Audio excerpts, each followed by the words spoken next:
एक बार की छोटी घटना आपको सुनाते हैं। तुलसीदास जी बाबा जिन्होंने मानस की रचना की, तो वो घर घर में रामायण किया करते थे। तो बरसात के महीने जब चालू होते हैं तो उस समय में क्या होता है, चौमासे में ये कथा कीर्तन बंद हो जाते हैं। तो पता नहीं बाबा जी के मन में क्या आ गई, सोचने लगे 4 महीने खाएंगे क्या। तो सोचा कि चलो अभी से धन इकट्ठा कर लें, कुछ खाने पीने का सामान, 4 महीने कुछ होगा नहीं।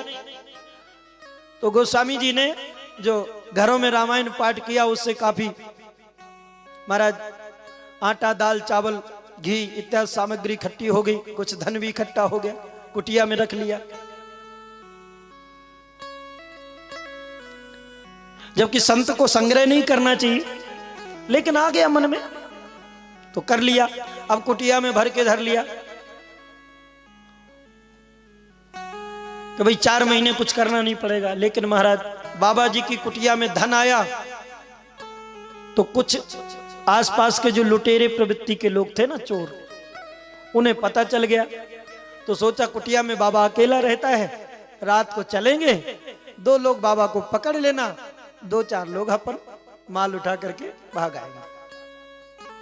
तो महाराज चोरों ने विचार किया कि आज बाबा जी की कुटिया पर धावा बोलना है।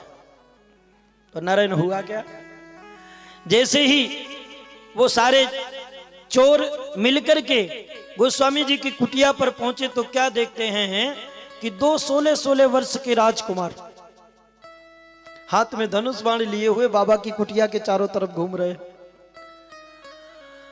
चोरों ने कहा कि मुझे लगता बाबा ने 2 चेले भी बना लिए।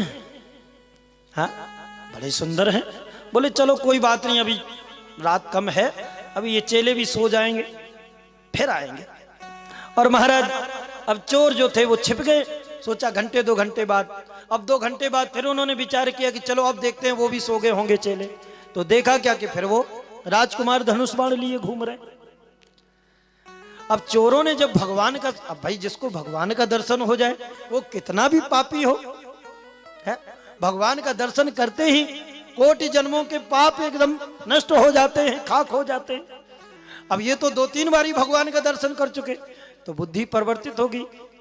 तो बोले भैया एक काम करते हैं, आज चोरी का विचार छोड़ देते हैं, क्योंकि ये बच्चे सोएंगे नहीं, और जब तक ये सोएंगे नहीं तो फिर अपन चोरी कैसे कर पाएंगे। तो महाराज वो जो चोर थे वो वापस अपने अपने घर चले गए। अब उनका मन नहीं लग रहा है, क्योंकि भगवान का रूप माधुर्य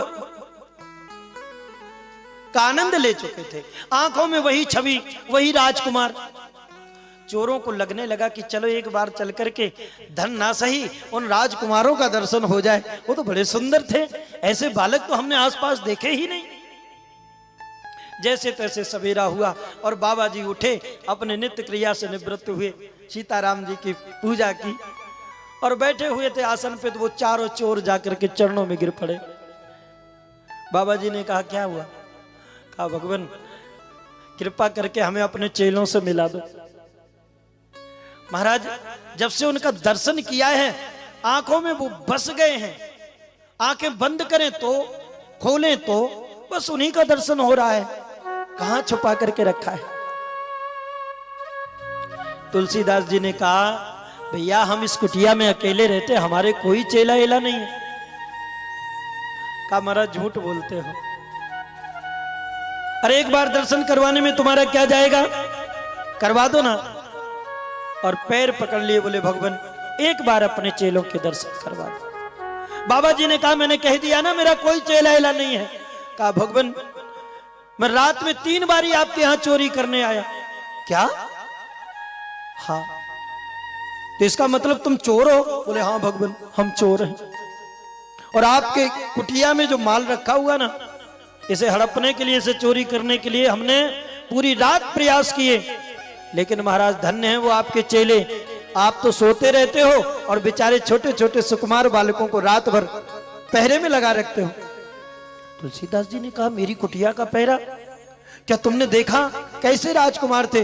अरे महाराज पूछो मत, इतने सुंदर थे कि चोरी करना तो भूल गए, अब तो ये लग रहा है एक बार वो फिर आंखों के सामने आ जाए। तुलसीदास जी के नैन सजल हो गए। वारे मेरे ठाकुर, अरे धिक्कार है ये माया को। मैंने थोड़ा सा संग्रह क्या कर लिया, थोड़ा सा धन क्या इकट्ठा कर लिया, आज पूरी रात मेरे ठाकुर जी को मेरे लिए पहरा देना पड़ा। नहीं करना है। सारी कुटिया में जितना भी धन था, जितना भी सामान था, सब जाकर के चोरों के सामने पटक दिया। अरे भैया ले जाओ, इसके तुम ही हकदार हो।